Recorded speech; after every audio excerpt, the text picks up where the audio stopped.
Radio Educación presenta El fin justifica a los medios. De las rotativas a la fibra óptica. Radio, prensa, televisión, internet. El fin justifica a los medios. Expresiones mediáticas contemporáneas. Hola, ¿qué tal, amigas, amigos? Qué bueno que están en sintonía con esta revista radiofónica dedicada a la comunicación. Les saluda Graciela Ramírez a nombre de todo el equipo y en compañía de mi querido José Ángel Domínguez. Estamos ya a final de año cerrando, José Ángel, con este programa que vamos a dedicar a lo más importante que ha sucedido en materia de medios de comunicación durante este 2022. Y vaya que han sucedido cosas en este universo extraordinario, mi querida Graciela. Y la oportunidad que tenemos en este programa de reflexión y de análisis de lo que ha sucedido en esta materia en el 2022, pues tendremos la oportunidad de ser acompañados por nuestra compañera Ángeles Medina, periodista que está encargada de la sección Notimedios en el programa, una de sus tantas actividades, mi querida Graciela, porque hay que decir que Ángeles es una mujer muy activa, muy disciplinada, muy trabajadora. Y una de las integrantes de nuestro noticiero general, que por supuesto en las mañanas está ahí a primera hora haciendo las noticias del primer pulso de la mañana, y que se encarga por supuesto también de las noticias de esta serie, las especializadas en comunicación. Y bueno, hay que decir que pues este 2022 estuvo marcado por la transformación constante de los medios de comunicación en esta carrera para hacer frente a las tecnologías de la información y la comunicación, que pues han tenido una rápida evolución. Pero también por acciones que vulneran la libertad de expresión en México. ¿Cuáles? Los asesinatos y las agresiones a periodistas, la polarización en la información y digamos que la instauración de un discurso oficial que desacredita en muchas ocasiones el ejercicio periodístico. Han destacado muchas cosas, entre ellas pues las medidas, las acciones que ha tomado el gobierno federal para impulsar la conectividad, por ejemplo, ¿no? Y llevar los servicios de internet a todos los rincones de México. Sobre esto y mucho más platicaremos en este programa con el equipo que se ha dado a la tarea de investigar los temas en materia de comunicación y periodismo más importantes en este 2022. Quédese y participe aquí en El Fin Justifica a los Medios.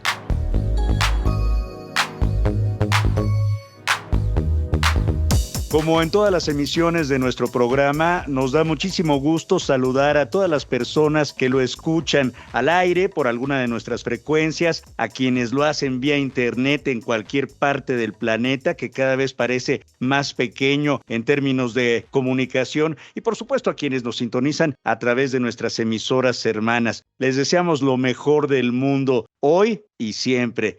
Les recuerdo que pueden escuchar el podcast en las redes sociales del Fin Justifica a los Medios y en la página de Radio Educación www.e-medioradio.edu.mx. La invitación a participar siempre está abierta, es importantísima para el equipo de producción de este programa, y en Twitter nos puedes encontrar como @radioelfin, en Facebook como El Fin Justifica los Medios, y para un mensaje en el WhatsApp 55 12 33 29 15.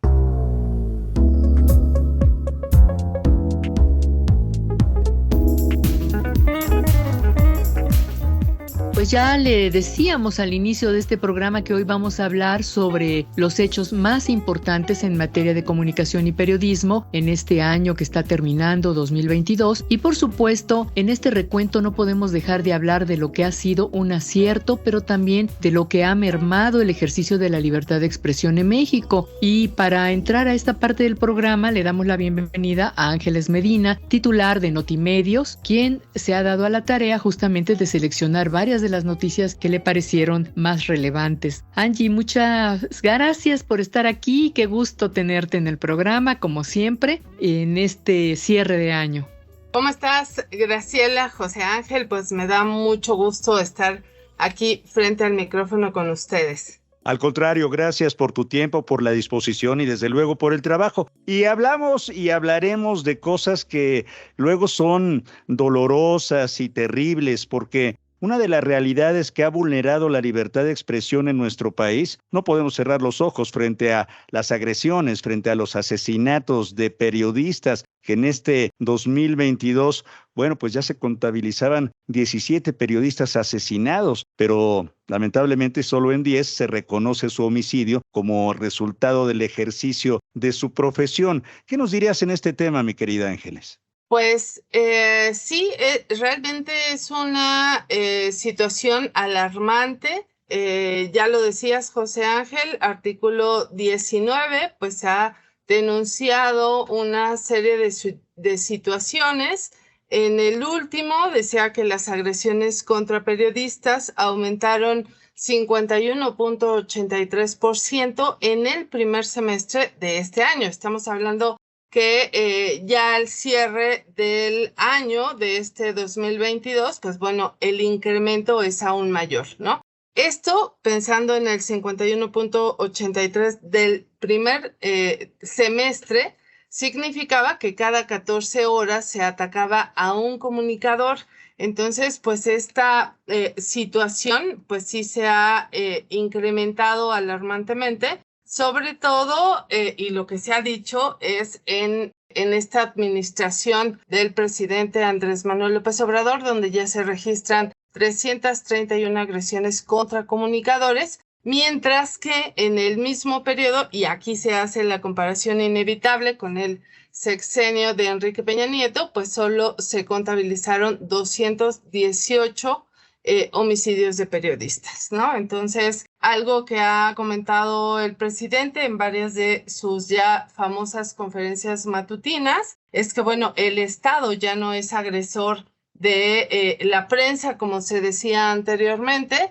Sin embargo, pues bueno, en este informe que hace artículo 19, dice que pues el Estado desde el 2007 ha sido el principal agresor contra la prensa. Pues se han perpetrado 128 agresiones, lo que equivale a un 38.67% del total de estos casos. Por supuesto que aquí hay que decirlo, no toda la República, digamos, está viviendo esta situación. Sobre todo se han registrado agresiones a periodistas en la Ciudad de México, en Yucatán, en Michoacán, en Tamaulipas, Chiapas, Guerrero y Veracruz. Graciela, ¿cuál es tu punto de vista en torno a esto? Porque pues hemos seguido puntualmente estas trágicas acciones y a mí me gustaría también, y aquí los tenemos, leer los nombres de los compañeros periodistas asesinados, pero si te parece, Claro. después de escuchar tu punto de vista. No, me parece muy importante que los mencionemos,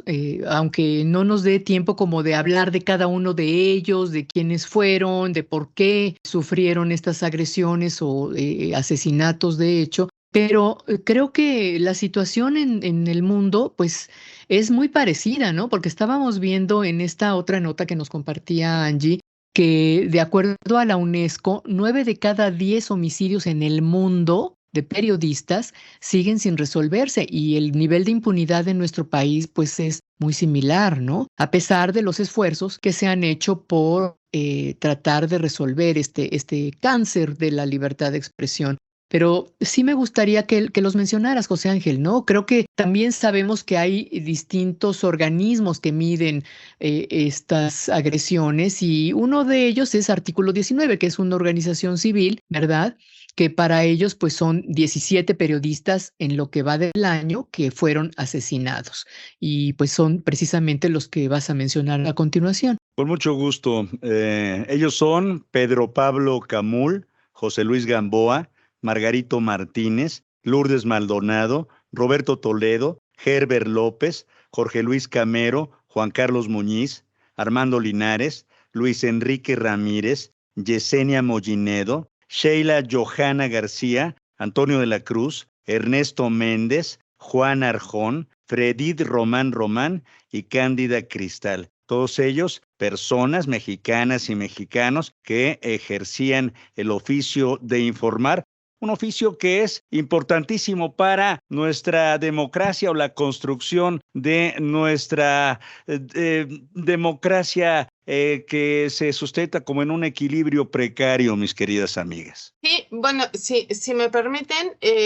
justamente de estos nombres que acabas de mencionar, es importante también señalar que en algunos de estos casos el gobierno mexicano ha desestimado que la agresión haya sido por el ejercicio periodístico, ¿no? En uno de los casos era de un periodista que tenía poco que se había jubilado, en alguno otro, ustedes saben que a pesar de lo que se ha dicho, de que el periodismo es muy bien pagado, yo diría que se paga muy bien a los periodistas que ya están en medios, no sé, en cadenas nacionales y demás. A las estrellas.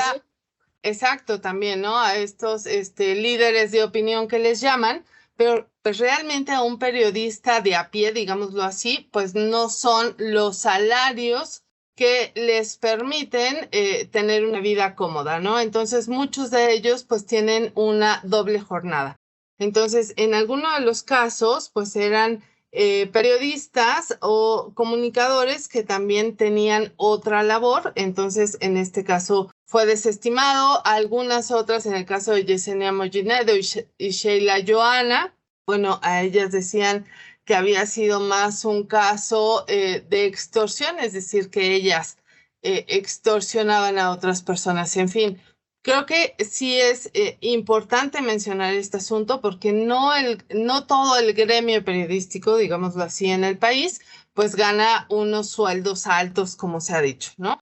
Las principales agresiones que se han documentado, que bueno, están las intimidaciones y el hostigamiento, en el segundo lugar están las amenazas, luego le siguen los ataques físicos y por supuesto el uso ilegítimo del poder público. Y aquí hay un dato interesante que dice que la cobertura que hacen justamente los comunicadores o periodistas que genera un mayor riesgo de agresión, pues es la corrupción, la política y por supuesto los temas de seguridad y narcotráfico. Entonces, me parece que sí hay una situación que se tiene que analizar más a fondo porque muchas de estas agresiones, insisto, han sido desestimadas como un ataque a la libertad de expresión. Sin embargo, para estas organizaciones civiles como Artículo 19, Reporteros Sin Fronteras incluso, pues se encienden las alertas, ¿no? Porque han crecido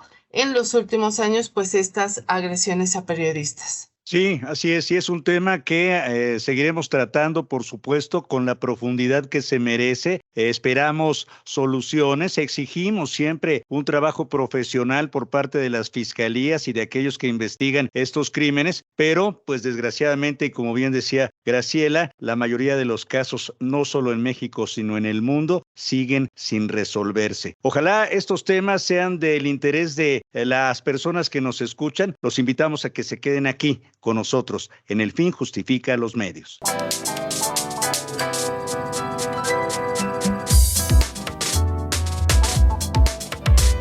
Ahora es cosa de analizar por qué México no ha podido encontrar la forma de resolver este asunto, pese a la creación de una fiscalía especializada en delitos contra la libertad de expresión y al mecanismo de protección a periodistas y defensores de derechos humanos, el cual fue creado en el 2012. Sin embargo, hasta ahora, 1,667 personas que han estado inscritas en el mecanismo, 495 son periodistas, ¿no? Pero estas herramientas no han logrado resolver el problema de las agresiones. Ha habido pues muchas críticas. Ha habido muchas críticas al funcionamiento de este mecanismo, a la falta de recursos que sufrió sobre todo al inicio de este sexenio. Y bueno, pese a que el pasado 15 de noviembre se dio a conocer que la Secretaría de Gobernación aumentó 30 nuevas plazas para este mecanismo, lo cual representa un incremento del 70% de la plantilla laboral, no se modificó el funcionamiento del mecanismo, lo cual ha sido muy criticado, porque según datos de este mismo organismo, en los últimos 22 años han sido asesinados 156 periodistas, 91 de estos pese a la existencia de medidas precautorias del mecanismo. Entonces, ¿cuál es la forma de resolver esto? Creo que todavía no le terminamos de hallar la cuadratura al círculo, como dijo el clásico, ¿no? No, Graciela, querida, ¿cómo no van a ser criticadas estas defensorías si no han dado resultados en ninguno de los 24 estados? No sé cuál sea el punto de vista de Ángeles Medina. Sí, por supuesto, como bien decías, Gras, el mecanismo, bueno, se crea en 2012 y de ese año hasta la fecha, pues realmente no se ha visto una incidencia, digamos, en la disminución de las agresiones a periodistas, los homicidios y mucho menos en disminuir la impunidad que tienen este tipo de agresiones, ¿no? Este año la Secretaría de Gobernación, justamente refrendando su compromiso de continuar con el trabajo para fortalecer estas herramientas que garanticen los derechos y, por supuesto, la seguridad de los periodistas, organizó una serie de foros para consulta y análisis de este mecanismo de protección, ¿no? ¿Qué es lo que está fallando? ¿Cómo se puede, desde los contextos que cada uno de los estados vive en esta materia, cómo se puede generar un mecanismo que sí sea capaz de responder, pues, a esta ola de violencia que enfrenta el periodismo en México?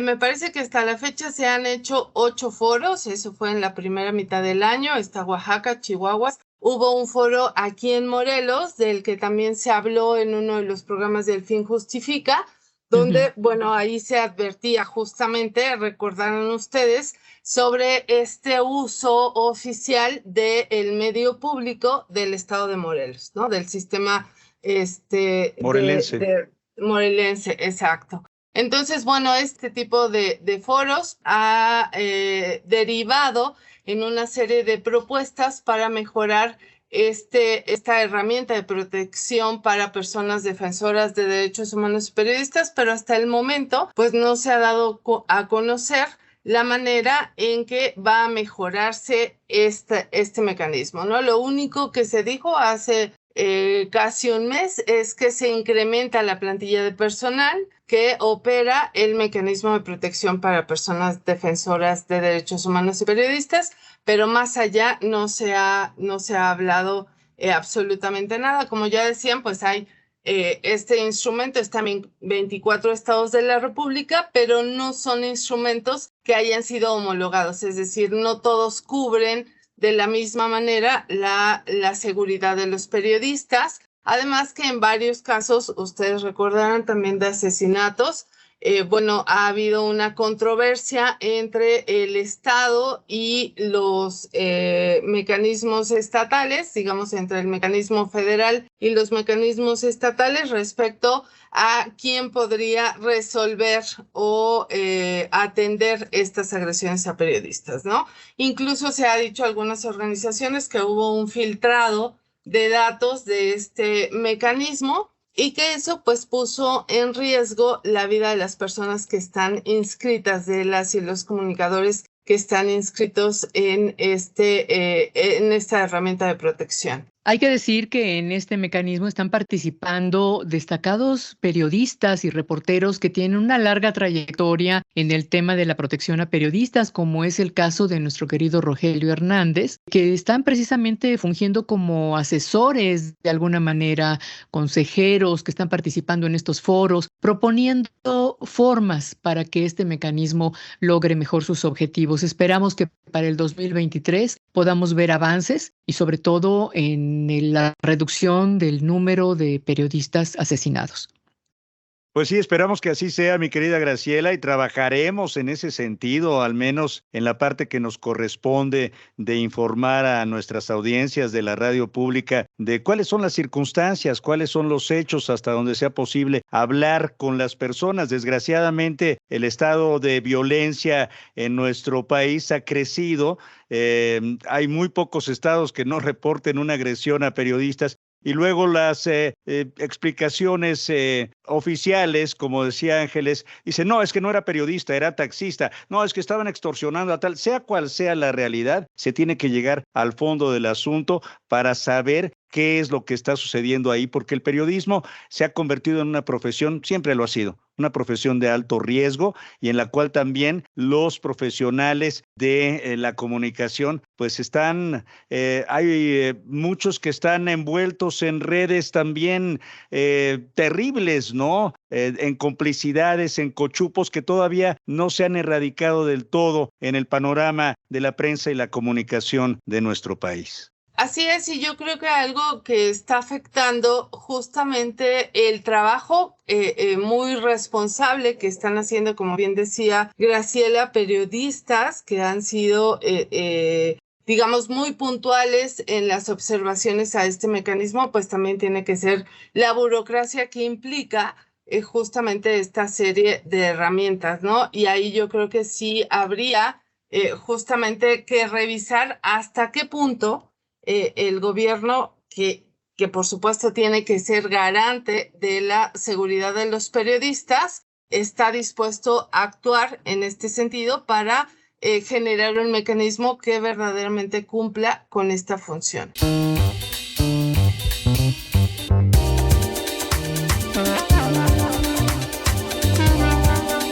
Invitamos a nuestro público a comunicarse y a darnos su opinión y comentarios sobre los temas más importantes que han ocurrido durante este año 2022. El equipo del Fin Justifica a los Medios, Ángeles Medina, la productora y conductora Graciela Ramírez y un servidor José Ángel Domínguez, conversamos en este intento de llevar hasta ustedes una reflexión de lo más importante que ha sucedido en el 2022 en torno a los medios de comunicación, los eventos que marcaron la pauta de la comunicación, qué se dijo, qué sucedió y sobre las acciones que ha implementado pues distintos actores, no solo el gobierno, para ampliar este universo de la conectividad. Todavía tenemos ahí retrasos, mi querida Graciela, Ángeles, en el hecho de estar conectados todas y todos los mexicanos en toda la República. Hay lugares que las empresas comerciales pues no les resultan redituables y han sido abandonados a su suerte.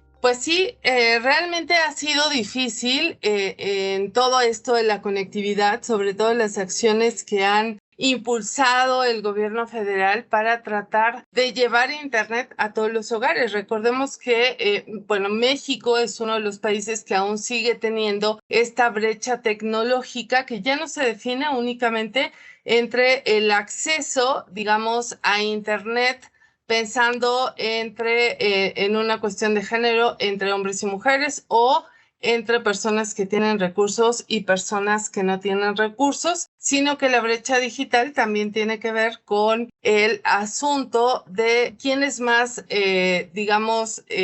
apto para poder utilizar este tipo de herramientas tecnológicas, ¿no? En este sentido, uno de los compromisos que ha tenido el presidente Andrés Manuel López Obrador es justamente al final de su gobierno, es decir, en 2024, llevar internet a todos los rincones de este país. A mí me parece una apuesta muy importante porque, se dice que ya quien no está dentro de internet, pues realmente no es una persona o un ciudadano o ciudadana visible, ¿no? Entonces, me parece una gran apuesta. Habría que ver cuáles son las acciones, que ustedes saben, una de estas acciones, pues es justamente este proyecto de CFE Telecomunicaciones e Internet para Todos, que ha hecho que ha implementado el gobierno federal o más bien que ha dado continuidad el gobierno federal, porque este proyecto viene desde el sexenio pasado, pero en este gobierno se han llevado a cabo otras acciones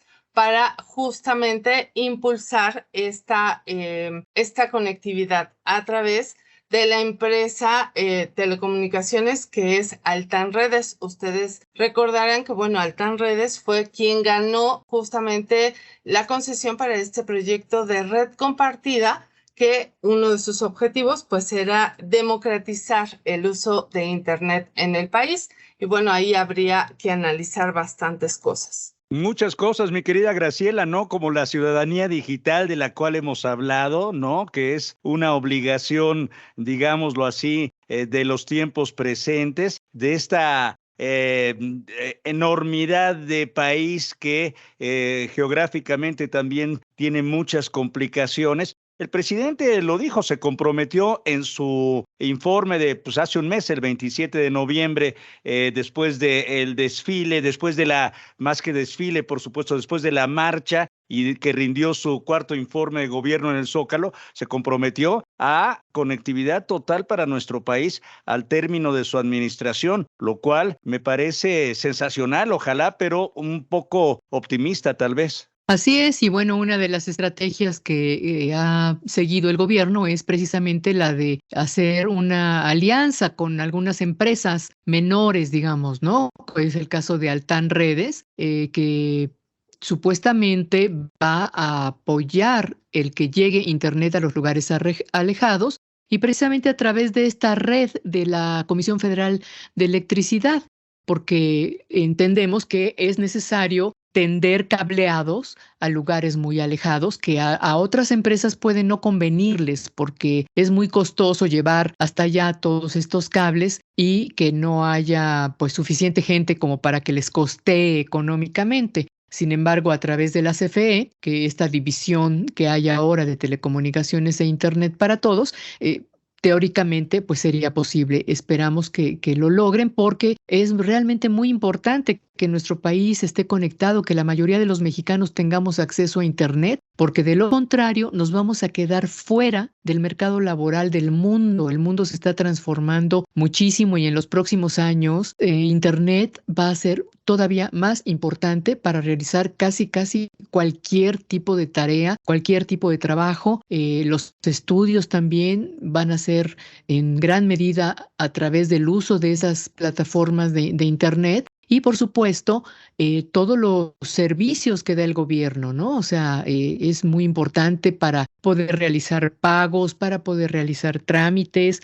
Entonces, pues se entiende que quien quede fuera de esto va a quedar en una situación muy desprotegida. Sí, desde luego. Pues ya este año de 2022 que está por terminar, la Comisión Federal de Electricidad Telecomunicaciones en este departamento anunció su entrada como operador móvil virtual con 12 paquetes de Internet y telefonía móvil en los 32 estados del país a través de la banda ancha móvil con tecnología 4.5G, que es la que ofrece la red compartida. Yo tenía también el dato de que estaba por ahí toda esta fibra oscura de la cual se habló hace algunos años también y que estaba siendo tendida por la Comisión Federal de Electricidad para precisamente tener esa oportunidad. Así que ojalá que esto llegue adelante. No es fácil, por eso las empresas, mi querida Ángeles Medina, decidieron pues no invertir ahí porque para ellos, por supuesto, no es rentable. Son ciudadanos, me toca decirlo así, pero de segunda o inclusive de tercera. Sí, y aquí hay un asunto que me parece importante mencionar en esto que comentaba Graciela sobre la empresa Altán Redes. Hay que recordar que justamente el gobierno mexicano a mediados de este año, hace algunos meses, rescató este proyecto justamente porque Altán Redes estaba ya en un concurso mercantil, estaba a punto de declararse en bancarrota, lo cual era un obstáculo, digamos, para el objetivo que tiene ese gobierno de llevar Internet a todos los rincones del mundo. Entonces, el presidente Andrés Manuel López Obrador decidió capitalizar a esta empresa y le destinó $150 millones para poder sacar a Altán Redes de este concurso mercantil, un proceso de quiebra y de renegociación con 119 deudores a los que Altán llegó a deber casi 30,000 millones de pesos. Justo me parece que es importante mencionar esto. Hay algunos analistas que incluso han hecho la comparación, me parece exagerada, con que este es el nuevo FOBAPROA, ¿no? Sin embargo, me parece que lo que está buscando justamente, o lo que buscó el gobierno federal rescatando Altán Redes, es dar continuidad a este proyecto, porque Altán Redes obtuvo una concesión, es decir, esta empresa tiene dinero público que ya se le otorgó y, bueno, estaba a punto de caer en la bancarrota, entonces lo rescata el gobierno mexicano y es como se puede hacer esta fusión entre Altán Redes y la CFE, justo esta red de fibra óptica, que bueno, la Comisión Federal de Electricidad, pues es la empresa estatal, digámoslo así, que tiene la mayor infraestructura para llevar justamente el asunto o la plataforma, digamos, de Internet, justo ahí donde las empresas privadas no quieren invertir porque no les reditúa justamente la instalación de una infraestructura con lo que pueda, con los servicios que pueda cobrar, ¿no? Entonces, en este sentido, bueno, CFE Telecomunicaciones, por supuesto que ahora tiene una función social que pues ha dado hace algunos meses, presentó o anunció una serie de paquetes, tanto en telefonía como en internet, que bueno, son muchísimo más baratos de los que te ofrece una compañía, digamos, telefónica. Y la AMEDI, ante esto de que por supuesto inmediatamente se vinieron estas grandes empresas en contra de este proyecto del presidente Andrés Manuel López Obrador, y bueno, la AMEDI salió a asegurar que esta empresa no está fuera de la ley, que no va a afectar ninguna regulación de competencia y que tampoco implica un riesgo para las empresas ya instaladas en el sector. Y esto tiene que ver con que la CFE está buscando sí llegar ahí donde las empresas privadas no están interesadas en llegar, que son justo a los rincones más alejados de este país, quienes tendrían la posibilidad de tener Internet a más tardar en el año 2024. En El Fin Justifica a los Medios, este fin de año, el equipo del programa intentamos llevar hasta ustedes una reflexión en torno a lo más importante sucedido en materia de medios de comunicación en nuestro país y, por supuesto, en el mundo. Lo invitamos a que se ponga en contacto. Entra en comunicación mandando un correo a elfinjustifica@yahoo.com.mx. Y por supuesto a través de Facebook nos encuentras como El Fin Justifica a los Medios y en Twitter como @Radio El Fin. Haz tuyo este espacio dedicado a la comunicación.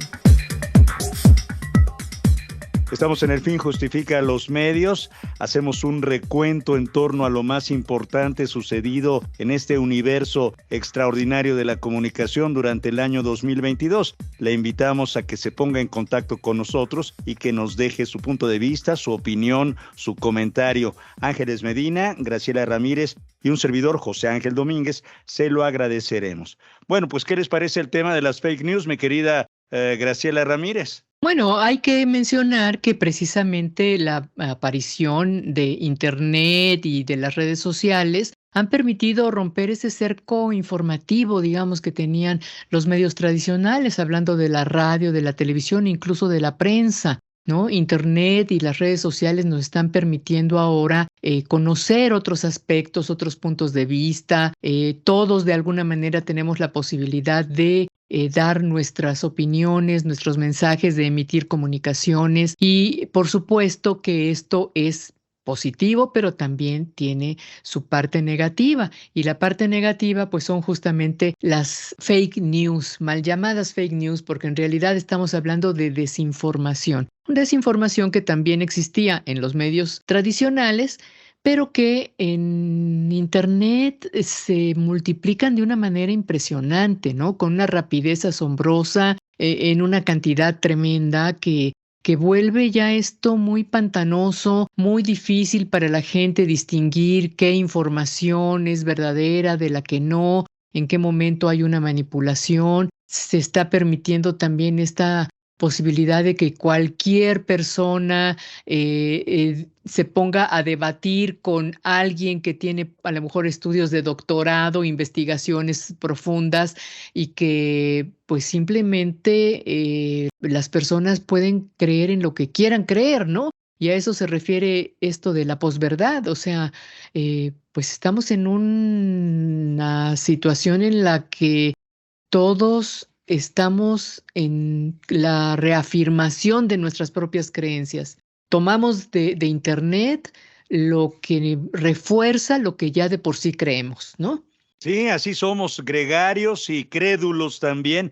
No nos cansamos de invitar a nuestras audiencias a checar las noticias, a entrar al blog de Notimedios e informarse. Por ejemplo, la pandemia, ¿no? Durante 2 años que estamos saliendo o queremos pensar que estamos saliendo, aunque hay que seguir con los cuidados, sobre todo en esta época invernal, bueno, pues llenó las redes sociales de noticias falsas, desde luego, como decías, ¿no? Y esto generó odio, polarización de una sociedad que, como en la red, se vuelve viral, ¿no? Gracias a estigmatización de las personas, a la humillación de grupos, de tendencias, pero desde 2020 se lanzó una iniciativa para inundar la red con hechos y conciencia y se afirmó, según la Organización de Naciones Unidas, que esas son las mejores herramientas, las mejores vacunas frente a la desinformación y a las falsedades. Yo digo que también entrar al blog de Notimedios del Fin Justifica los Medios, Ángeles Medina.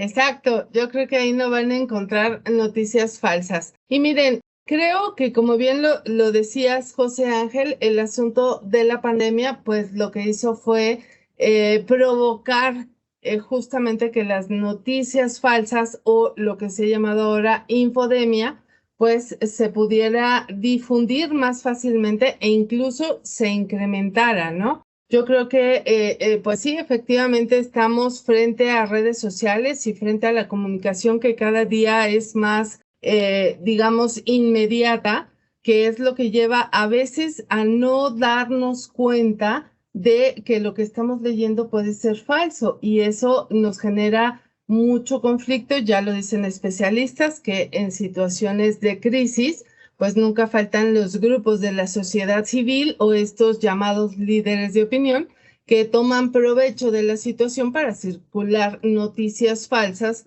a través de estas redes sociales. Y lo que debemos de entender es que las redes sociales o quienes estamos muy cercanas a las redes sociales, pues efectivamente nos mueve más hacia la emoción que hacia nuestro lado racional y eso nos lleva pues a creernos la mayoría de las cosas que ahí se manejan y no es que todo sea falso, por supuesto, ¿no? Pero hay que fijarnos cuál es la fuente, porque a veces te ponen la universidad fulanita de tal de Estados Unidos destaca que tal cosa, ¿no? Entonces, como ahí ya vemos que hay una universidad de por medio, pues entonces ya nos vamos con la finta y creemos que eso es verdadero cuando mucha de esta información pues es justamente falsa y ha habido varias iniciativas que justamente lo que quieren o lo que pretenden pues es revertir esta tendencia hacia la proliferación de las noticias falsas, lo cual me parece muy importante, ¿no? Porque sí debemos, como ya decía Graciela hace un momento, pues debemos de ser ciudadanos digitales responsables respecto no solo a lo que leemos, sino lo que difundimos en las redes sociales, que por supuesto pueden promover el odio, la discriminación, la polarización de la sociedad, la cual la vemos día con día y que cada vez se incrementa aún más como este odio hacia las opiniones diferentes. Así es, hacia las opiniones diferentes que las vemos todo el tiempo, ¿no? Porque estamos viviendo momentos de mucha polarización, en donde vemos un agrupamiento, digamos, de parte de ciertos medios de comunicación que están jugando un papel político, que están tomando partido por una parte digamos, de la clase política de este país y que se refleja en una gran cantidad de programas, de noticieros, de notas, de periodistas que escriben pues en contra prácticamente del gobierno actual. Y sin embargo, pues hay también una gran cantidad de youtubers, de programas de entrevistas y noticiosos que están ahora en YouTube, que están ahora en Facebook, están en varias redes sociales y que pues hacen esta misma labor también de informar y de dar opinión desde un punto de vista tal vez más independiente. Entonces, los ciudadanos tenemos ahora esta posibilidad de tener este tipo de información. Sin embargo, pues ya sabemos que sigue en México la mayor parte de la gente viendo la televisión, ¿no? Informándose a través de la televisión. Los medios comerciales, mi querida Graciela, que por supuesto, como bien dices, tienen una agenda, tienen, digamos que, coincidencias políticas con muchos empresarios, con muchos actores políticos y de poder, que no están de acuerdo con cambios, con transformaciones, ¿no? Lo que a mí me ha sorprendido también es esta nueva relación entre el presidente de nuestro país, Andrés Manuel López Obrador, y la prensa. Él ha dicho muchas veces, mi pecho no es bodega, y ha tenido ya pues varios encontronazos, por decirlo de alguna manera, diferendos con ciertos sectores de la prensa, a quienes acusa de, sí, tener una agenda de atacarlo de manera obsesiva, porque no se plantean cuestionamientos, sino solo hay críticas, insultos y el montaje de escándalos por la situación de la seguridad del país. No sé cuál sea tu punto de vista, Ángeles. Sí, y mira, creo que ahorita hablando del asunto de las fake news, pues justamente recordarán que hace pues ya varios meses el presidente volvió a decir que él ha sido uno de los mandatarios o el mandatario que más ha sido criticado por los medios de comunicación. Yo ahí lo dudaría un poco. Él dice que ha sido atacado, pero ustedes recordarán cómo le fue a Enrique Peña Nieto desde el inicio de su gobierno, ¿no? O sea, realmente fue un presidente que siempre fue la burla, que siempre fue motivo del meme, que siempre tenía algo para que en redes sociales se armara acá la burla, no sé, el hablar Oye, mal. querida, perdóname que te interrumpa, pero creo que sí hay un cambio de óptica, porque el presidente Peña Nieto mostró ineptitud en varios espacios, ¿no? Y sí era un personaje más bien burlón, del cual burlarse y hacer mofa, pero no se hacía un ataque, hasta donde yo recuerdo, de sus políticas económicas y demás. Acuérdate del pacto. Y no desde los medios. Y no desde los medios, porque recordemos que Peña Nieto repartió cantidades millonarias a los medios de comunicación. Y aquí como que se ha volteado de alguna manera la cosa, ¿no? O sea, lo que siempre habían actuado los medios de comunicación como apoyo al gobierno, aquí en este caso es al revés, ¿no? Sí, o sea, estoy de acuerdo con lo que están mencionando, por supuesto. Sin embargo, yo a lo que me iba es a la crítica, ¿no? Lo que decía el presidente, sí, por supuesto. Me parece que el presidente Andrés Manuel López Obrador ha sido criticado en cuanto a sus políticas de gobierno, por supuesto por la oposición, los medios a los que él ha llamado la prensa fifí, pero en este sentido, de lo que yo hablaba, se refería también a esta crítica que se hacía y a esta burla del mandatario. Sin embargo, han sido varios. Por supuesto que Enrique Peña Nieto, pues no había manera, por supuesto, desde los medios públicos de hablar bien de él. A veces se dice, y yo ahí no estoy tan de acuerdo en que no se hayan criticado las políticas de este expresidente ahora, porque yo creo que desde los medios públicos siempre hubo una crítica hacia la política incluso de Enrique Peña Nieto. Sí tenía una infraestructura bastante y sobre todo en materia económica que le daba a los medios privados para que se hablara bien de lo que estaba haciendo, de la reforma eléctrica, de la reforma electoral. David contra Goliat, mi querida Ángeles, o sea, los medios públicos. Exactamente, pues, por supuesto. Pero allí hay un sentido que a mí me gustaría mencionar, porque ahora de pronto se cree que no hay nada que criticar hasta a este gobierno. ¿no? Yo creo que en su justa dimensión, y habría que hacer una crítica quizá constructiva de lo que se está haciendo en materia política en este gobierno. Sin embargo, algo, si bien Enrique Peña Nieto, por supuesto, utilizaba este asunto priista de no te veo, no te escucho y tampoco te atiendo, ¿no? Y de pronto en este gobierno pareciera que no valen las críticas, ¿no? O sea, es decir, que todas las críticas que se hagan hacia el presidente, pues son de personas que están en contra de su política y no necesariamente, por supuesto. Ya lo decías tú, había José Ángel, una infraestructura, sobre todo económica, que justamente hacía que los medios de comunicación no criticaran al gobierno, pero en redes sociales el presidente Enrique Peña Nieto fue criticado hasta el cansancio, ¿no? O sea, si bien los medios oficiales, digamos, estos grandes medios que conocemos, hablaban bien de esta política, que al final de ese sexenio también se fueron a hablar mal, porque obviamente es como el que no se mueve no sale en la foto, ¿no? O el que se mueve no sale en la foto, y había que moverse hacia el otro lado, que tampoco les funcionó ahora, ¿no? Bueno, a mí me parece interesante cómo este gobierno ha, pues de alguna manera, desactivado hasta cierto punto toda esta acción concertada de los medios más influyentes del país a través de las mañaneras, ¿no? Que mucha gente pensaba al inicio del gobierno que no iban a durar tanto y bueno, parece ser que vamos a terminar el sexenio con ellas. Y tienen, pues, obviamente muchas cosas que criticarse.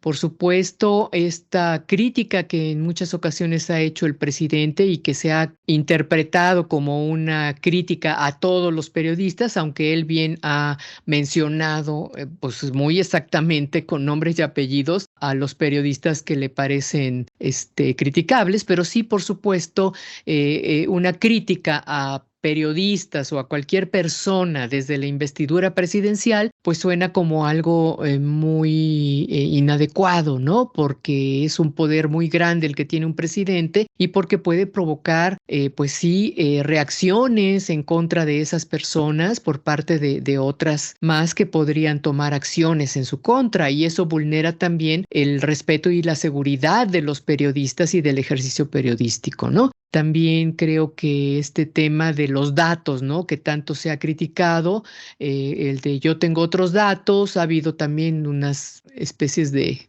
guerras de cifras entre las que se manejan de parte de algunos medios y las que el presidente tiene, ¿no? Entonces ahí es donde también nos movemos en un ambiente un poco más pantanoso, en donde tal vez la gente se queda con la duda y como difícilmente cualquier ciudadano va a tener la oportunidad de andar corroborando los datos, pues nos quedamos como con la idea de pues a quién le podemos tener más confianza, ¿no? Entonces yo creo que efectivamente es muy interesante la forma en que el presidente se está comunicando y está marcando agenda, lo sigue haciendo. Pero creo que los medios de comunicación, y hablando de los medios públicos, como dice Angie, debemos de ser críticos. O sea, creo que todos debemos de ser críticos en todos sentidos, porque el pensamiento crítico es lo que hace que podamos mejorar, ¿no? O sea, no, la crítica no debe tomarse siempre como un ataque. Creo que eso es un error. Entonces, debemos de ver que la crítica siempre nos está mostrando a lo mejor lados flacos de nuestras argumentaciones, ¿verdad? La necesidad de reforzar nuestros argumentos, de demostrar lo que estamos afirmando y que de esta manera, pues es como debemos de ejercer el periodismo, ¿no? Con un sentido crítico, equilibrado, por supuesto, y de tratando responsabilidad y respeto, Graciela, también, como tendría que ser cualquier debate. Exactamente, y tratando de tomar partido por los ciudadanos, por el bien de la nación, por nuestro país, ¿no? Creo que eso sí es muy importante conservarlo dentro del periodismo. Ángeles Medina. Sí, perdón, adelante. Ya para cerrar, yo quisiera justo comentar en esto que mencionas, José Ángel, respecto a los medios públicos. Desde mi muy particular punto de vista, creo que tampoco ha habido la intención del gobierno federal por impulsar justamente el periodismo crítico a través de estos medios de comunicación, ya sean educativos, culturales, que hay en el país y que son muy representativos. Uno de ellos, por supuesto, es Radio Educación, porque, bueno, la política del gobierno, al menos en lo que va del sexenio, pues ha sido dar dinero, sí, al sistema público de radiodifusión del Estado mexicano, pero ningún otro medio, excepto el SPR y de alguna manera y muy tenue el IMER, a ningún otro medio se le ha dado recursos justamente para hacer frente a todo digamos, a toda esta infraestructura de medios privados que existe en el país, ¿no? Entonces, me parece que si hay una actitud del gobierno federal por transformar la comunicación en el país, pues tendría que empezar por fortalecer a los medios públicos que existen. Pues ahí está, son temas que seguiremos abordando, por supuesto, en los distintos programas del Fin Justifica los Medios. Les agradecemos muchísimo a todas las personas que nos escucharon el día de hoy y, por supuesto, a Ángeles Medina, Graciela Ramírez Romero, a Diana Obispo, a Miroslava Jasso, a Felipe Oropesa, también a mi querido compañero Alejandro Ramírez, todas las personas que participamos en este programa. Le deseamos lo mejor para el año que entra, que se comunique con nosotros, que nos comparta su punto de vista y que nos oriente en torno a los temas que a usted le interesan en este universo de la comunicación, mis queridas amigas.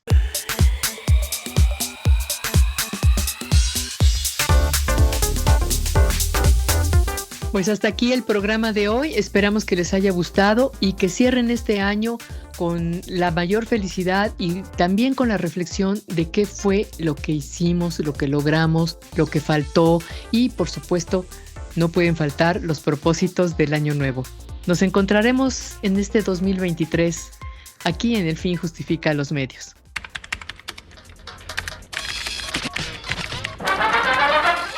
Radio Educación presentó El Fin Justifica a los Medios. Expresiones mediáticas contemporáneas. El Fin Justifica a los Medios. Trabajamos para usted Alejandro Ramírez, Luis Oropesa, Miroslava Jasso, Diana Obispo, Eric Mejía, Ángeles Medina y José Ángel Domínguez en una producción de Graciela Ramírez para Radio Educación.